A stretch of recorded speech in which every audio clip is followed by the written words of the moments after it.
Hola, hoy vamos a hablar de regulación emocional y habilidades socioemocionales.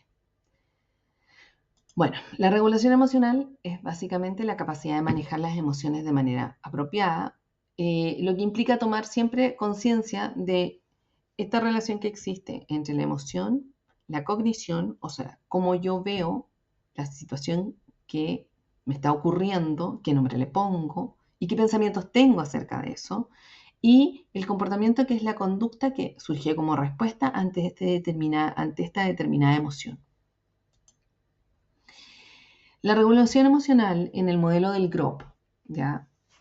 Implica 4 microcompetencias. La primera de ellas es una expresión emocional adecuada, o sea, tengo que tener cierta ubicación, digamos, respecto de eh, cómo puedo manifestar mis emociones, ¿ya? Esto se da, por ejemplo, ante emociones difíciles, en donde yo tengo que tratar de tener una expresión de esa emoción que sea no sobreexagerada ni fuera de contexto. La segunda es una regulación de la regulación de emociones y sentimientos, que implica que las emociones y los sentimientos a veces se pueden sentir más grandes de lo que uno quisiera. Y nosotros, mediante el desarrollo de las competencias socioemocionales, somos los que somos capaces de eh, regular el cómo vamos percibiendo estas emociones y sentimientos y no nos consume la emoción y sentimiento, ¿ya? La tercera microcompetencia está relacionada con las habilidades de afrontamiento, que implica cómo yo proceso y supero ciertas emociones que son más difíciles ante situaciones que son también más difíciles, que me pueden sobrepasar un poco o que se sienten como abrumadoras. Y la cuarta microcompetencia es la competencia para autogenerar emociones positivas, de la cual hemos hablado en las cápsulas anteriores, y que está relacionada con cómo yo gestiono ciertas conductas o acciones, incluso a veces ciertos pensamientos, respecto de las emociones positivas que puedo tener en mi vida. La desregulación emocional a veces no se entiende por sí misma y no es que aparezca un letrero adentro de tu cabeza que diga que estás desregulado emocionalmente. Muchas veces, de hecho, no nos damos cuenta cuando estamos ante una desregulación emocional.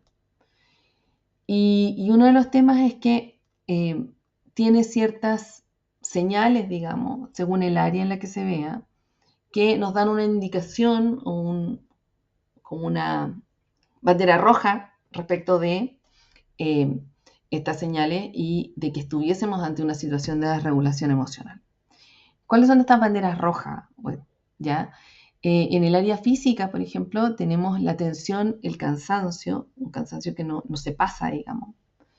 En el área cognitiva tenemos pensamientos catastróficos, que es como esto solo me pasa a mí y después de esto quizás qué cosa me va a pasar.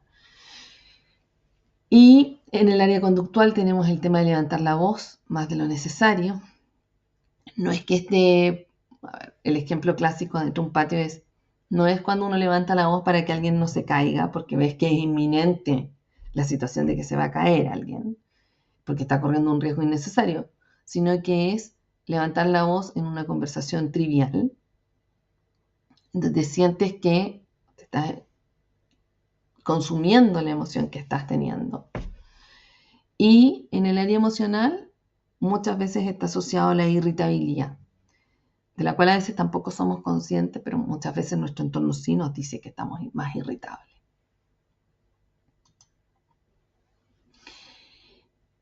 ¿Qué es lo que ocurre en una desregulación emocional? Bueno, ante una desregulación emocional tenemos que evaluar o distinguir siempre un detonante, una emoción que está vinculada a ese detonante, un pensamiento automático que no podemos muchas veces controlar y que por eso se producen las desregulaciones emocionales, y que ahí tenemos una respuesta impulsiva, pero también tenemos esta posibilidad de reaccionar de una manera más apropiada con una respuesta regulada.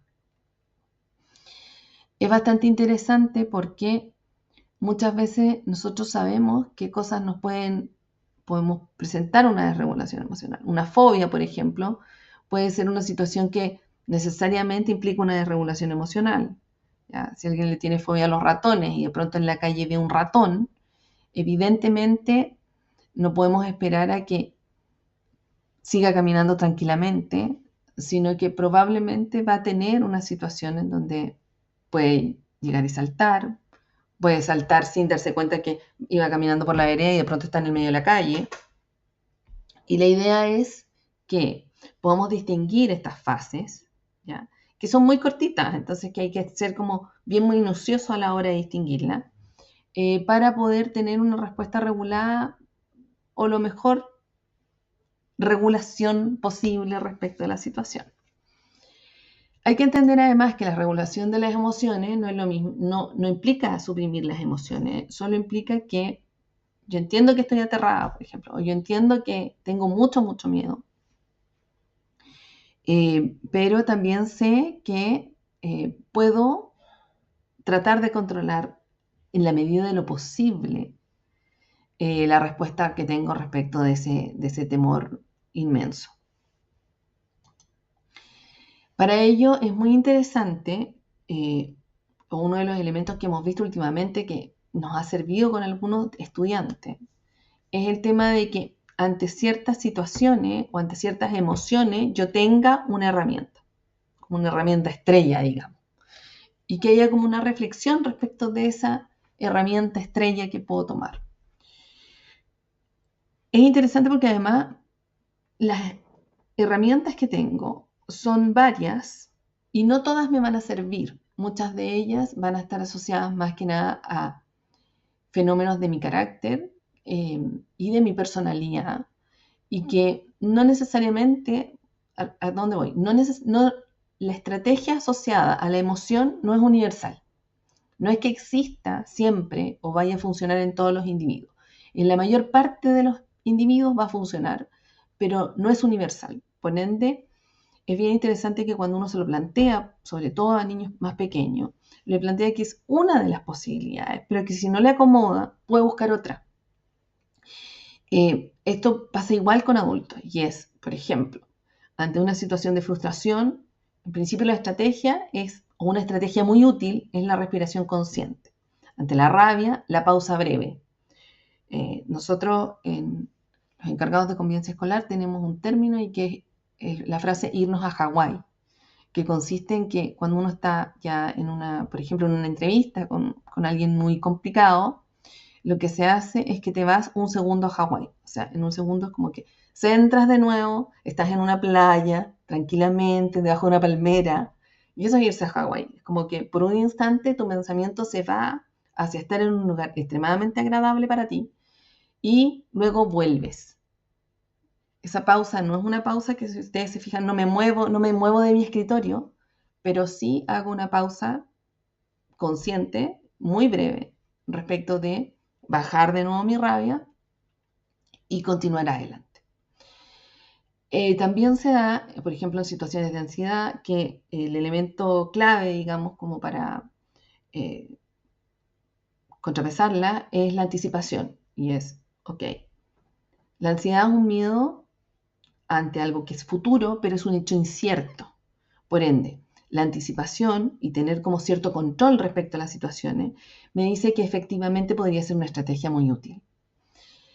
Y por último, en la impulsividad, el semáforo de emociones, que está vinculado hay emociones con las cuales voy a reaccionar más fuerte y otras emociones con las cuales va a ser como stop. ¿Ya? Entonces, por ejemplo, ante la rabia, ante situaciones que puedan detonar ciertas conductas que son más complejas de trabajar de manera posterior por los efectos que tienen, se puede trabajar el semáforo de emociones.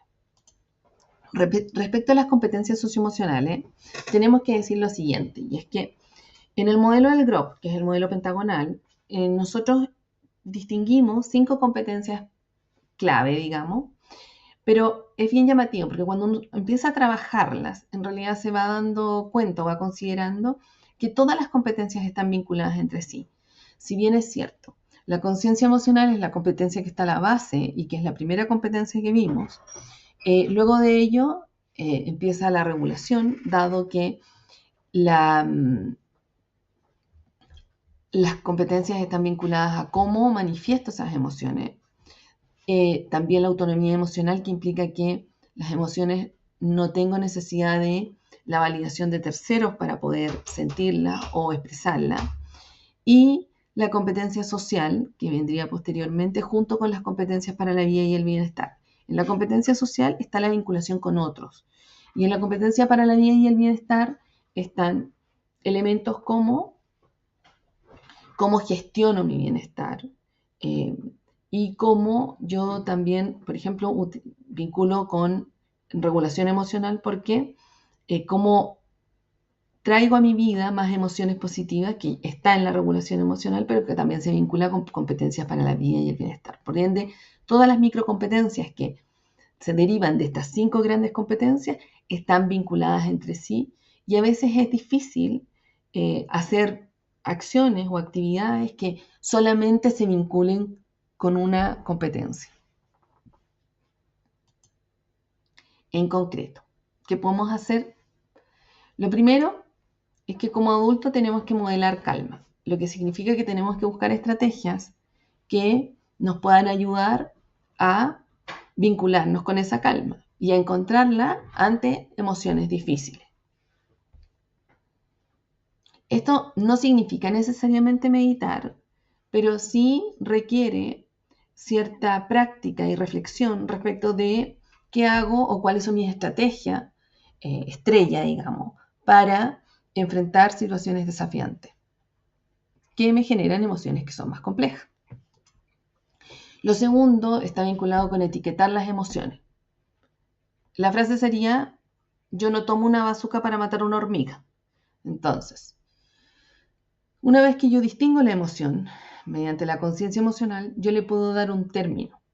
Y en ese sentido puedo hacer una distinción de en qué espacio emocional me encuentro. Eso está no solamente vinculado a la alfabetización, sino también a la regulación de las emociones en razón de que no puedo actuar como si tuviese, por ejemplo, ira si solo me enfadé con alguien. Y esa regulación probablemente va a ser distinta. ¿Ya? Y la estrategia que uso también para regular mi emoción también va a ser diferente. Lo tercero es enseñar técnicas de regulación emocional. Las técnicas de regulación emocional van desde el mindfulness, las técnicas de respiración, las pausas conscientes, pero no solamente paran ahí. Hace pocos minutos atrás les explicaba la de irse a Hawái, pero también en técnicas de regulación emocional muchas veces cuando entramos a una sala de clases nos enfrentamos a emociones colectivas y en las emociones colectivas, por ejemplo, una de las estrategias que tiene el tema de la regulación de emociones está vinculada a la atención. Y la atención, yo he visto, por ejemplo, una estrategia de un profesor una profesora de matemática que entra a un séptimo básico y había un niño jugando con una pelota pequeña. Con esa pelota pequeña, ella comenzó a hacer una dinámica en la que lo que trabajó fue cálculo mental y tenía todo el curso centrado en dónde estaba la pelota y en el cálculo mental que estaban haciendo como grupo. Entonces es interesante empezar a revisar cuáles son estas técnicas de regulación emocional, no solamente enseñarlas, sino también tomar conciencia de que muchas veces al interior de las aulas nos vamos a encontrar con emociones colectivas y que también vamos a tener que gestionar algunas veces esas emociones colectivas. Respecto a la resolución de conflictos, hay que tener presente que cómo el adulto resuelve los conflictos es el modelado central de resolución de conflictos al interior de una escuela. Los alumnos leen a los adultos que están a cargo de ellos y es bastante interesante cómo, de hecho, aquí está vinculado con las salas de clase no son las mismas porque van a depender del adulto que está a cargo. Esto es importante no solamente porque dentro de la resolución de conflictos yo, como adulto, soy el que tiene que mantener, digamos, la calma, sino que también porque muchas veces esta resolución de conflictos, para que no quede en un fenómeno que es meramente teórico, la forma en que los niños la bajan, digamos, o la manejan, la ven en concreto, es cada vez que tenemos un conflicto al interior de la sala de clase. Y en ese sentido, el llamado es a evaluar cómo estamos resolviendo nuestros conflictos, revisar las prácticas y estar atento a el trabajo que estamos haciendo en estos temas. Muchas gracias, nos vemos.